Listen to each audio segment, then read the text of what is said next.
अस्सलामुअलैकुम, welcome back to my YouTube channel learning skill. आज मैं आपके साथ उर्दू की वर्कशीट शेयर कर रही हूँ जिसका उन्वान है आदि अशकाल। मैं जैसे कि मैंने पीछे आपको बे का ख़ानदान, जीम का ख़ानदान, फिर सीन शीन और आज हम स्वाद ज़्वाद की आदि अशकाल लिखना सीखेंगे। चलें पहले हम प्रीवियस काम करते हैं। बे पे ते टे से जी चे हे हे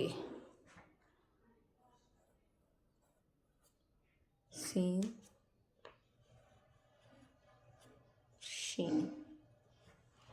नेक्स्ट है स्वाद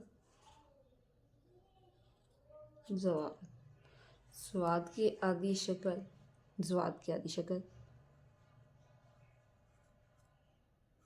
स्वाद की आदि शक्ल और ये ज़वाद की आदि शक्ल।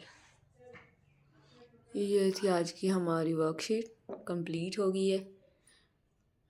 वीडियो अच्छी लगी है तो लाइक करें, शेयर करें, कमेंट करें। इस तरह की मज़ीद वीडियो देखने के लिए चैनल को सब्सक्राइब करें। Thank you.